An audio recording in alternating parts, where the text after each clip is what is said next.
For the first time ever, I'm making candles and the pots to put them in. And yeah, not everything went to plan. So let's see what worked and what didn't. So for today's pots, I'm using British gypsum fine casting plaster, and the mixing ratio is mental. It's 1 kilo of powder to 700 ml of water. When you're used to a 3:1 ratio, this stuff mixes up slightly different. For the colour, we're going in with these liquid acrylic inks, and these also come with these little handy droppers. Well, I say handy, but they're more of a hindrance to me, because I swear, every time I use them, the ink just seems to go everywhere. As you can see, I haven't used this black yet. Normally I would use the J. Diction Resin Pigments, but we're going to see how these compare. So after giving them a good shake, I'm then adding a few drops to this gypsum powder and giving it a really light mix with my spoon, just enough to get that marbled look without it blending completely. But if you've ever marbled eco pour, you'll notice that the marbling always looks better on the top than it does on the bottom. So a little tip, pour halfway first, then add a few more drops, mix again before finishing the pour. If only I'd listened to my own advice. And yet, as you can see, the ink is all over my mat. So far the acrylic ink seems to be holding the marbling well. But you can actually see here, the further down I pour, the more that marble starts to disappear. I'm also giving the cup a little swirl. This is going to add extra detail into the marbling. But as usual, I haven't mixed up enough. So I'm quickly mixing up another batch, and I've added a bit more black pigment. The only problem is that I seem to have gone a bit overboard with the acrylic ink. So not only am I hoping that it's going to blend, I'm hoping it's going to cure. So I grab a cuppa and hope for the best. Thankfully, this did fully cure. So let's have a look and see what we've got. And although I was really happy with the blending and the marbling, which looked really nice, I wasn't so happy with the massive bulge that's inside this pot. I'm hoping that once the wax is in, you're not going to see this. Now that our pots are ready, it's time for the candle making kit. So this is a complete beginner's kit off Amazon, with absolutely everything you need to make your candles, all for under £40. So inside you get 4 bags of soy wax, this square candle mould, as well as this love heart candle mould, which technically you could use for resin as well. You also get some really detailed instructions on how to make your candles, as well as the safety stickers for the bottom of your tins, along with 8 4-ounce tins, 4 gold and 4 black. The kit also comes with 5 different colour wax blocks, and these can tint your candles, but I'm going to be using mica powder today. To melt your candle wax, there's a melting pot and a thermometer, and even a little bag to keep it all in. Lastly, it comes with your wick stickers, your wicks and holders too, which, to be fair, I have had a look and they are cheap enough if you need more. And then for the scents, you've got rose, ocean, lavender and vanilla. The only thing it doesn't tell you is how much to use in your wax. So we're going to have to figure that one out for ourselves. So all in all, a great little starter kit. At the same time, just in case I become obsessive with it, I bought this 1 kilo bag of wax. Being the first time I've used this, I haven't got a clue how much this is going to melt down to, so I start off with 1 bag. But I quickly realised that I was going to need all 4 that come with the kit. To melt the wax, I'm using a very technical double boiler setup, which is basically just the melting pot in a pan of boiling water. And I continued to stir it until it was fully melted. The temperature right now was about 130 degrees, and the instructions suggested to leave it to about 180. But you can see, even though I'd used all 4 packets, it still wasn't an awful lot of melted wax. And this gives you a rough idea of how big the melting pot is. Because I knew this definitely wasn't going to be enough, I added some of the 1 kilo bag that I'd bought. Rather than using the wax colours from the kit, I'm using this beautiful pink shimmery mica powder. At this point, I've got no idea how many this is going to make. So I'm leaving the wax to cool enough so I can add the scent. So in the meantime, I'm adding the wicks to the pots, using these stickers to secure them into the bottom. And because I'm optimistic, I also put the wicks in 2 tins. The wicks are a standard size, so you may have to cut them down to the size of the pot. And to keep them centred, I'm just placing in the wick holder. The temperature of this is now 150 degrees, so it's time to add my scent. From the research I've done, you can actually destroy the scent if the wax is too hot. I was unsure how much to use, so I used about half of the bottle. I then wait for this to cool to between 110 and 120 degrees before pouring. And I was pleasantly surprised because this one batch was enough to fill the aquacast pot. the large rose ball decorative candle, and it filled 1.5 of the tins, which I didn't think it would go that far. The only problem is that I can't resist the temptation to stick my fingers in it. And although the top was solid, the underneath really wasn't. So at least I've learned that they cure from the top down. And you can still see the bulge in this pot. So I leave them overnight to fully cure. Unfortunately, my camera didn't catch the demould for this one, but this is the decorative candle. And it's picked up the details of the roses really, really well.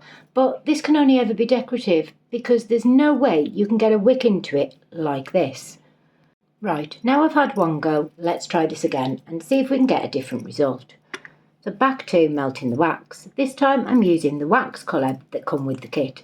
So I'm going in with the blue, and because we've got quite a lot of wax here, I'm adding the whole lot in. I do suggest continually stirring this because, as you can see, the wax tends to form into little solid balls. So it just needs that extra bit of help to melt. But because I want this slightly more opaque, I'm adding some blue mica powder. And oh my god, I am actually obsessed with the way that these mica powders look in wax. After leaving this to cool to about 150 degrees, I'm adding the lavender scent. I'm not measuring this exactly, but I want this one to smell stronger than the last one, so I've added 3/4 of the jar. If anyone's made candles before, please do let me know how much scent to put in. So while this is cooling down enough to pour, I'm getting my moulds ready. And I'm still just experimenting at this point, so I thought I'd try a variety of different shapes and sizes. So I'm starting off with the love heart mould that come with the kit. And for our decorative one, I'm using a dancing couple. I've got no idea whether these will work, but we're about to find out. Rather than just pouring the solid wax, I've added some chunky glitter to 2 of the love hearts, just to see if we get a different effect. So I thought I'd slow this one down for you a bit, because am I the only one that could watch this for hours? And it seems to have that velvet look about it. So once again I seem to have misjudged, and I still have loads left, so I'm filling in this rose lip mould. And even after that I still had more left. So I thought I'd try one more thing. I have these raised Druzy crystally type inlays, so I just want to see if this works in wax. So I found the flattest part of the mould, and I'm holding it in place and pouring the wax around it. And even at the time it felt like a bad idea, but we're going with it anyway. So I time-lapsed my camera and waited for it to cure, but you can see it's going more opaque and a lot lighter than when I poured it. I'm hoping this is going to be nicer from the front. Now these are fully cured, it's time to demould them, so we're going to start with the little heart moulds, and I ended up with 5.5. First up is the one with just the blue chunky glitter, and this has actually worked really well. You can just about see that sparkle coming through. Although if I'm going to burn these properly, I'd want to make sure that that glitter was fire safe. The one with the blue and the silver chunky glitter, again the blue is coming through, but for some reason the silver's looking more white. Nothing special with this one, as this was just a plain one, but I am going to pop it back into the mould. When I make the next batch, I'm just going to pour on top and see if that works. Now this was the one that I went slightly overboard with the silver chunky glitter, and again it's got this thin layer over the top. But I kind of think it gives a nice textured look. To be honest, they're not even functional candles, and it's just suddenly dawned on me I wouldn't know what else to do with them, and I've kept the best to last. I was so excited to see whether this had worked. So using my weeding tool, I'm carefully easing it out, trying my hardest not to damage any of the pattern. And okay, like this really worked. You can even see a little bit of sparkle when you move it, which is really strange considering it's wax. I was not expecting that. This has got potential, so I'm definitely trying this on a bigger scale. At the minute, the one candle that is functional just needs a little bit of a wick trim, because if it's too long, it's not going to burn properly. And then I'm popping the safety sticker onto the bottom of the tin.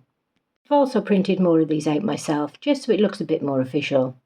And finally, this was the spare one. Now this is probably the one that surprised me the most, because look at that. It's picked up every little bit of detail, all the lines on the lips, the petals, everything. If only I could get a wick in the centre of that.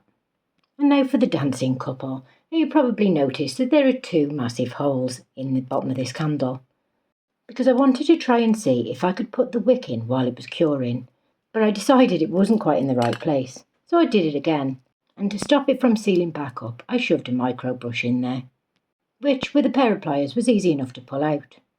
Right about now I was thinking, do you know what, this was a bad idea, please don't break. And yeah, it broke, both the heads come off. I'm thinking with a little bit of melted wax we might be able to stick them back on. I now need to see if I can get the wick through the hole. But I quickly realised again it was in the wrong place. But other than that, I think this could actually work. So after trying to feed the wick through the first hole that didn't have the micro brush in, it's not happening. So in all my wisdom, I think, right, what about putting another hole in? But it just comes out the side. So I try again. And eventually, after nearly completely destroying it by making about 6 holes, I give up on this one. So I thought, let's try a smaller mould. And this lip mould seemed perfect. So I grab my micro brush and I'm able to push it straight through the centre. Finally, an undamaged candle with a hole exactly where I need it. And more to the point, it's not done any damage to the candle. Now this had only been curing for about 2.5 hours, so it's still quite soft. And it just so happens that the micro brush is the same size as the wicks. But look at that, feed the wick through and hey presto, we now have a working candle. All it needs now is a little wick trim and obviously a drip tray. So this was a bit of a mixed bag, mainly down to human error. We've got ones that worked well and ones not so much. But honestly, considering it was my first couple of goes, I'm really pleased with the way that these have all turned out. Right, so now I know the wick trick worked, I've got one more idea. So I've grabbed my micro brush and going back to the rose from the first pour. I wanted to see if we could use the same trick on something that had been fully cured for about 8 weeks. And okay, with a bit of a push, it did come out the other side. But it has taken a little chip out the top, which has now ruined the design. So this clearly works better, just as it's cured. So I'm pulling the micro brush out the other side with a pair of pliers and then popping in the wick. To be honest, this was a lesson in the limits of the wax. After 24 hours, I then lit it just to see what it smelt like. And I will admit, this wasn't as strong as the one I used in the first pour, even though I used more of it. So if I want to continue, I think looking into different scents is definitely a must. My final thoughts on this is that for the price, it's a really good starter kit. So if you fancy giving it a go, I've linked it below in the description. I've been Tony from George's Gorgeous Gifts. Stay safe, happy crafting, and bye for now.